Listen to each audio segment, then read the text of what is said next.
All right, let's just jump right in. If you've spent any time at all in the world of finance, you know that your world pretty much revolves around three little functions in Excel: NPV, IRR, and XIRR. They're the absolute foundation of any investment analysis. But, and this is a big but, they hide some surprisingly simple traps that can completely derail your entire model. So today, we're going to expose those traps and make sure you never fall into them again. At the end of the day, every financial model, every late night staring at a spreadsheet, it's all trying to answer this one single question. Is this deal, this project, this company, is it actually worth doing? Everything else is just noise. And this right here, this is the scary part. The biggest mistakes you can make with these functions don't give you a big flashing error message. Oh no. Instead, the model just spits out a number that looks totally fine, totally plausible, but it's dead wrong. It's a silent killer for your analysis, and it can lead to some seriously bad decisions. And look, this isn't some abstract classroom problem. Think about it. In a multi-million-dollar M&A deal, a bad IRR can make a terrible investment look like a home run.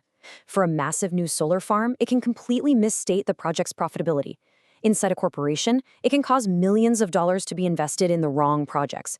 And yeah, if you're prepping for the CFA exam, you absolutely have to know this stuff cold. The stakes are really, really high. Okay, let's get into the nitty-gritty. First up is net present value, or NPV. And its most common, most dangerous mistake is something I call the period zero trap. So what is NPV? It's a pretty cool concept when you think about it. It's basically a time machine for money. It takes all the cash you think you're going to get in the future, next year, the year after, and so on, and tells you what that entire pile of future cash is worth in your hand right now, today. Now, here's the crazy part. The single biggest mistake people make with MPV has nothing to do with complicated financial theory. Nope. It's just a simple little quirk in how the Excel function itself was designed to work. And I guarantee you, tons of people get this wrong every single day. Okay, look closely here, because this is everything. On the left, you see the trap. It's what feels intuitive. You just highlight all your cash flows, including that first negative one, and stick them in the NPV function. The problem? Excel assumes every single number inside that function is a future cash flow. It discounts everything. But your initial investment, that's cash out of your pocket today at period zero. So the correct way, on the right, is to only put the future cash flows from year one onwards inside the NPV function. Then you just add your initial investment to that result. Simple as that. Let's put some real numbers to this to see the damage. Just focus on that top line, year zero. In the correct model, the minus 100 stays minus 100. It's today's money. But in the wrong formula, Excel discounts that $100 back a year, making it seem like it's only worth about $91 today. That one tiny error completely throws off the final answer.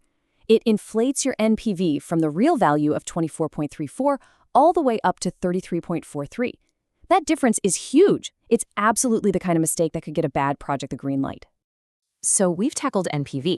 Now let's move on to its famous cousin, IRR. It's probably the most quoted return metric out there, but it has a huge built-in weakness, something I call the optimist's flaw. So what the heck is IRR anyway? Think of it as the project's own internal break-even point. It's the one single interest rate that makes the NPV of the whole deal exactly zero. Basically, it's telling you the effective return that the project itself is generating. But here's where IRR gets a little sketchy. First, it makes this wildly optimistic assumption. It assumes that every single dollar you get back during the project can be reinvested at that same high IRR. So if your project has a 25% IRR, the formula thinks you can just find another 25% investment for every bit of cash that comes in. In the real world, good luck with that. Second, IRR can just completely break if you have weird cash flows. Like an initial investment, then a few years of income, then a big final cost for cleanup. Because the signs flip from negative to positive and back to negative, the math can actually produce multiple correct answers for the IRR, or sometimes just no answer at all. It's a total mess. And that leads us to the biggest real-world problem with both NPV and IRR. They both assume that all the cash flows happen in these perfect, neat little intervals, like exactly on December 31st every single year. But let's be real. When has a deal ever been that clean? Real deals have messy, random, irregular dates. So what do you do then? Well, that brings us to the hero of our story, XIRR. If IRRs for the classroom, XIRR is for the real world. Think of the X as standing for exact. This is the professional grade tool. The difference between them is night and day. IRR is for your Finance 101 textbook examples. XIRR is for when there's real money on the line, when an investment happens on, say, March 12th, and the first dividend gets paid on October 27th. It understands and uses the actual calendar. And you can see the magic right in the formula itself. See that second part, dates?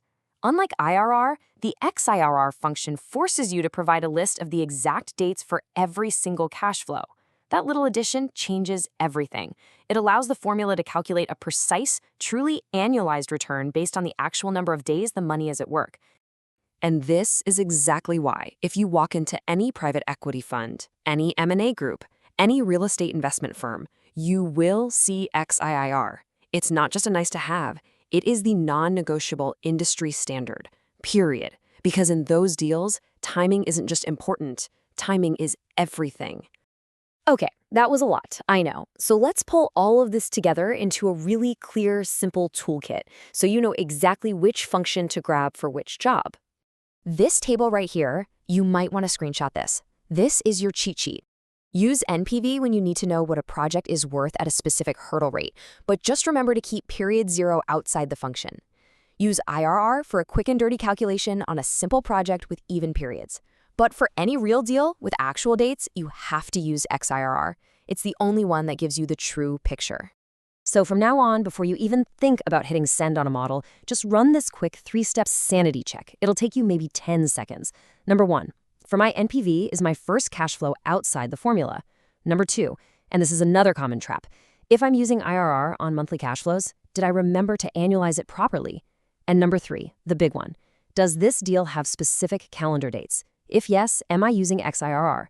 That check alone will save you from 99% of the most common mistakes out there. So let's wrap this up. Getting these little details right isn't about being an Excel geek. It's about professional integrity. It's about building models that people can actually trust to make huge multi-million-dollar decisions. Because ultimately, this is the difference between a model that truly informs a decision and one that just quietly misleads it. So the question is, what story is your model telling?